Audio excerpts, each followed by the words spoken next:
Hello दोस्तों, नमस्कार। स्वागत है आप सभी लोगों का स्टडी आईक्यू पर। स्टडी आईक्यू के साथ आप लोग जुड़ चुके हैं। मैं शुभम सरथालिया एक और विषय पे, एक और टॉपिक पे बात करने के लिए आ गया हूं। दोस्तों, आप चाहें तो इंस्टाग्राम, फेसबुक या टेलीग्राम के माध्यम से मेरे साथ कनेक्ट कर सकते हैं। कोई भी आपका डाउट है, कोई आपकी क्वेरी है, आप मुझसे यहाँ पर पूछ सकते हैं।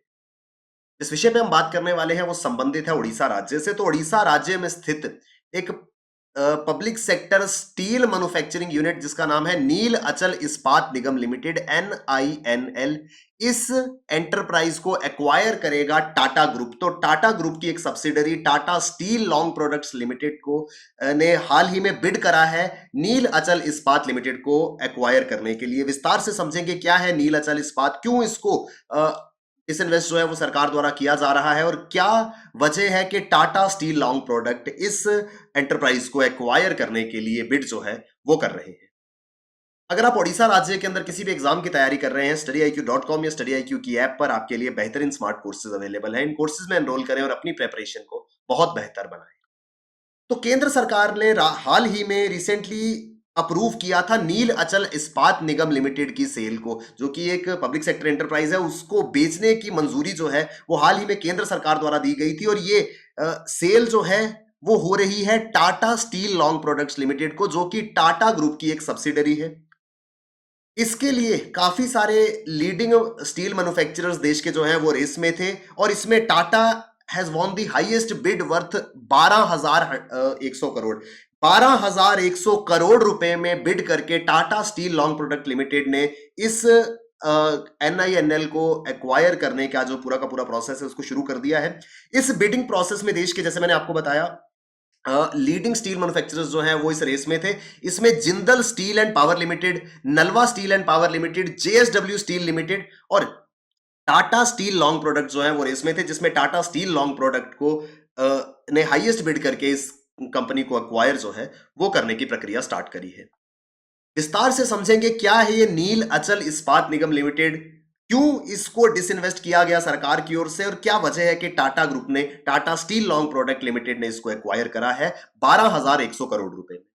तो नील अचल इस्पात निगम लिमिटेड जो है वो एक 1.1 million tonne integrated iron and steel plant है। तो 1.1 मिलियन टन एनुअल कैपेसिटी वाला एक आयरन स्टील प्लांट है, जो कि ओडिशा के कलिंग नगर जजपुर जिले में मौजूद है। तो ओडिशा के जजपुर जिले में ये नील अचल इस्पात निगम लिमिटेड का यूनिट जो है वो स्थापित है।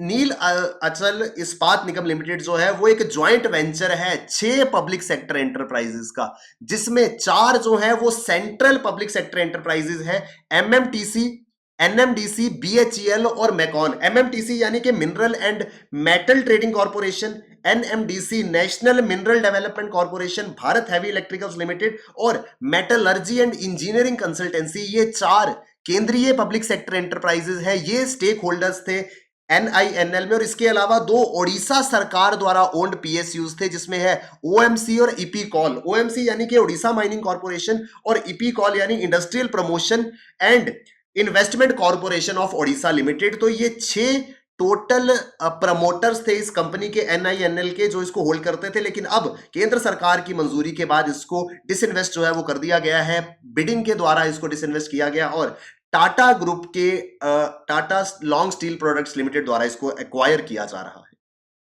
क्यों इसको डिसइन्वेस्ट किया गया, क्या वजह थी कि इस यूनिट को सेल करने की जरूरत सरकार को पड़ी? दरअसल पिछले लंबे समय से ये कंपनी जो है वो काफी ज्यादा बड़े नुकसान में चल रही थी, ह्यूज लॉसेस जो है वो इनकर कर रही थी, और लॉसेस के कारण ही मार्च 2020 से ये यूनिट जो है वो बंद पड़ा था। यानी कि ऑलमोस्ट 2 सालों से ये यूनिट जो है वो बंद पड़ा था, और इस दौरान जो डेट और लाइबिलिटीज है वो बहुत ज्यादा बढ़ गई थी। The unit was running with negative net worth. I hope आपको पता होगा नेगेटिव नेटवर्थ क्या होती है। जब भी किसी कंपनी की लायबिलिटीज जो है वो एसेट से ज्यादा हो जाती हैं तो उसको नेगेटिव नेटवर्थ कहा जाता है। लायबिलिटीज यानी कि देनदारी, जितने मेरे पास एसेट्स है उससे ज्यादा देनदारी है मेरी, उससे ज्यादा लायबिलिटीज हैं, तो मेरी कंपनी जो है वो नेगेटिव नेटवर्थ में कहलाएगी। और वही सिचुएशन NINL के साथ भी थी। 6600 करोड़ रुपए की लायबिलिटीज जो है वो मार्च 2021 तक थी। यानी कि मार्च 2021 में जो वैल्यूएशन इस कंपनी की हुई उसमें 6600 करोड़ रुपए की देनदारी जो है वो बाकी थी, जिस वजह से ये बहुत बड़ी लॉस मेकिंग यूनिट जो है वो बनता जा रहा था। इस 6600 करोड़ या 6600 करोड़ रुपए की देनदारी में 4,116 करोड़ रुपए जो है वो प्रमोटर्स के थे, जिसमें ये 6 पीएस पब्लिक सेक्टर एंटरप्राइजेस भी शामिल थे। तो 4,116 करोड़ रुपए प्रमोटर्स के, 1,741 करोड़ रुपए बैंक की लाइबिलिटी थी, जो बैंक द्वारा लोन्स आदि लिए गए थे, ओवरड्राफ्ट फैसिलिटी थी, उसको पे बैक करने के लिए 1,741 करोड़ रुपए चाहिए थे। इसके अलावा कुछ अन्य लेनदार थे जिन्होंने अलग अलग फॉर्म्स में इस कंपनी को, इस यूनिट को जो है वो पैसा दिया था। और इसके अलावा इंप्लॉइज, क्योंकि लंबे समय से यूनिट लॉस मेकिंग में था, प्रॉफिट नहीं बना रहा था, 2 साल से यूनिट बंद था, तो इंप्लॉइज थे उनकी सैलरीज आदि भी पेंडिंग होगी, जिस वजह से अप्रोक्सीमेट जो लाइबिलिटीज है वो 6600 करोड़ रुपए से ज्यादा की थी। पहली बार ऐसा हो रहा है कि किसी public sector steel manufacturing unit की प्राइवेटाइजेशन हो रही है, निजीकरण हो रहा है। और करना जरूरी क्यों था वो मैंने आपको बताया कि बहुत बड़े अमाउंट में लाइबिलिटी जो है वो इसकी बन गई थी, जिस वजह से इसको प्राइवेटाइज जो है वो करना पड़ा। और पहली बार ऐसा हो रहा है कि स्टील मैन्युफैक्चरिंग एंटरप्राइज की प्राइवेटाइजेशन हो रही है। और ये प्राइवेटाइजेशन किसके द्वारा की जा रही है, कौन एक्वायर कर रहा है? टाटा ग्रुप। टाटा ग्रुप आप जानते हैं देश का लीडिंग इंडस्ट्रियल हाउस है, तो टाटा ग्रुप द्वारा इसको एक्वायर किया जा रहा है। And this acquisition has come few days after Tata group has acquired air India. आप जानते हैं पिछले कई दशकों से पहली बार एक बड़े पीएसयू को प्राइवेटाइज किया गया। ये पीएसयू है एयर इंडिया। एयर इंडिया आप जानते हैं लंबे समय से जो है वो लॉस मेकिंग एंटरप्राइज चल रहा था, इस वजह से इसको निजीकरण जो है वो कर दिया गया।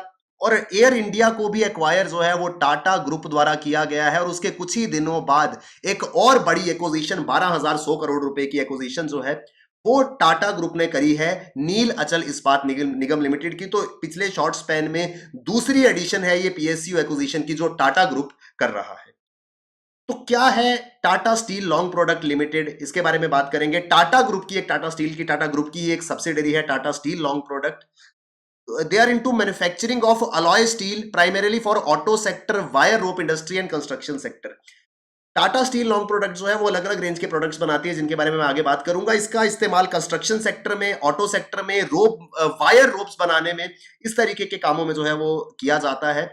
1 मिलियन से ज्यादा टन कैपेसिटी का एक स्पेशलिटी स्टील प्लांट जो है वो टाटा के द्वारा ओडिशा के कलिंग नगर में लगाया गया है, जो कि लॉन्ग प्रोडक्ट सेगमेंट में मैन्युफैक्चरिंग करता है। अब लॉन्ग प्रोडक्ट सेगमेंट क्या है, बार बार हम नाम इस्तेमाल कर रहे हैं Tata long steel products limited. तो क्या है ये लॉन्ग स्टील प्रोडक्ट्स, क्या होते हैं? स्टील इंडस्ट्री की टर्मिनोलॉजी में अगर हम समझें तो लॉन्ग स्टील प्रोडक्ट्स या long products refer to steel production including wire, length में लंबे स्टील प्रोडक्ट्स, स्टील की वायर जिनका इस्तेमाल जो है वो इलेक्ट्रिफिकेशन के लिए किया जाता है, steel rods, steel rails, steel bars, as well as steel structural sections and girders.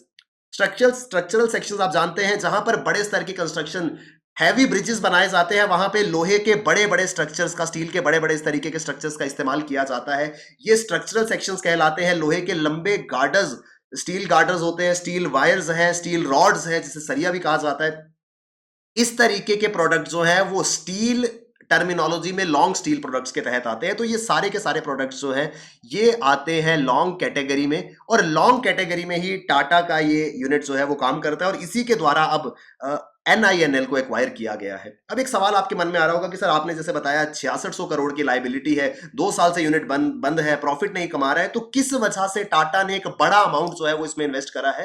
दरअसल NINL नील अचल इस्पात निगम लिमिटेड की एक्विजिशन से टाटा को बहुत बड़ी अपॉर्चुनिटी जो है वो मिलेगी। क्योंकि एक तो क्या है कि इसको टाटा अपने तरीके से दोबारा से रन करेगा, तो इसको एक्वायर करते ही टाटा की स्टील मैन्युफैक्चरिंग कैपेसिटी जो है वो 1 मिलियन टन इंक्रीज हो जाएगी, क्योंकि इस यूनिट की कैपेसिटी जो है 1.1 मिलियन टन है।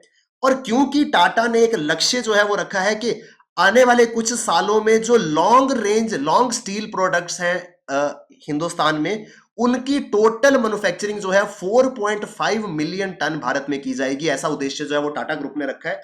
तो इस वजह से इस 4.5 मिलियन टन कैपेसिटी को इंक्रीज करने में 1.1 मिलियन टन जो है वो सीधा सीधा NINL के थ्रू जो कर दिया जाएगा।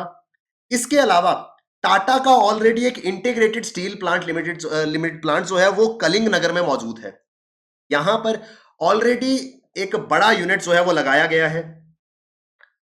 काफी लंबे समय से, पिछले कुछ सालों से ये टाटा का ऑलरेडी एग्जिस्टिंग एक इंटीग्रेटेड स्टील प्लांट जो है वो कलिंग नगर में ही मौजूद है, और ये जो यूनिट जिसको एक्वायर किया गया है वो है नील अचल इस्पात लिमिटेड। दोनों के बीच में मात्र कुछ किलोमीटर की दूरी है।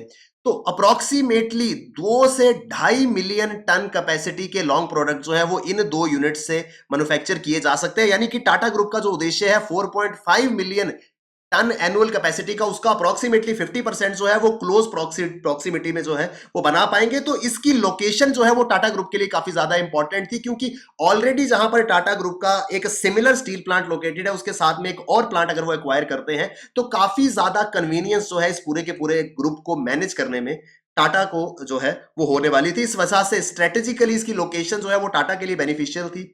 इसके अलावा NINL will become hub for Tata's long products in future because of its close proximity to Tata Steel's world class site in Kalinganagar. Kalinganagar में ऑलरेडी जो एक विश्व स्तरीय प्लांट टाटा का लगाया गया है, उसके बिल्कुल पास में NINL जो है वहां पर उसको एक्वायर करके अब टाटा लॉन्ग रेंज प्रोडक्ट्स यहां पे बनाया करेगा।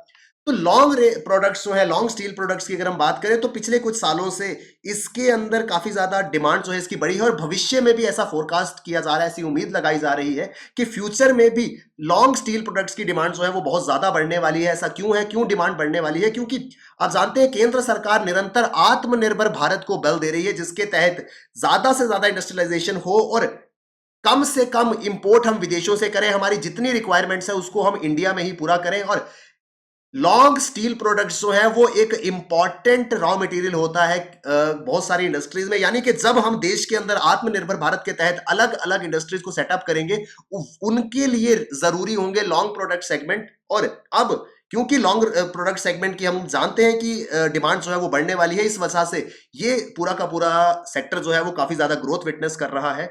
इस एक्विजिशन के साथ में ये एक स्पेशलिटी हाई एंड प्रोडक्ट की मैन्युफैक्चरिंग जो है वो बढ़ जाएगी। अब इसको स्पेशलिटी हाई एंड प्रोडक्ट क्यों कहा जाता है?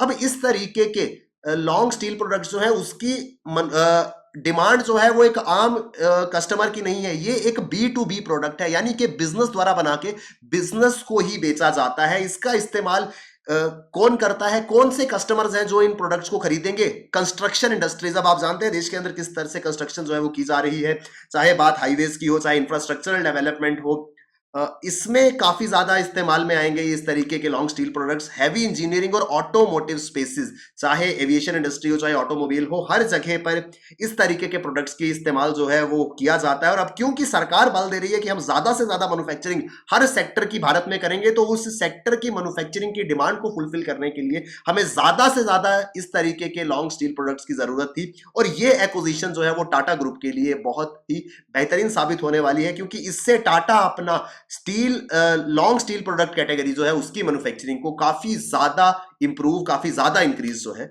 वो कर पाएगा। तो इस वजह से हम इस विषय पे बात कर रहे थे। ओडिशा के अंदर स्थित नील अचल इस्पात निगम लिमिटेड को टाटा ग्रुप ने कुछ ही दिन पहले एक्वायर कर लिया है। आई होप हमको विस्तार से ये आर्टिकल समझ में आया होगा। दोस्तों, ओडिशा राज्य के अंदर आप किसी भी एग्जाम की तैयारी कर रहे हैं, StudyIQ.com या StudyIQ की ऐप पर आपके लिए बेहतरीन स्मार्ट कोर्सेज अवेलेबल है। इन कोर्सेज में एनरोल करें और अपनी प्रेपरेशन को बहुत बेहतर बनाएं। Thank you very much, all the best, keep working hard, bye bye, take care, जय हिंद।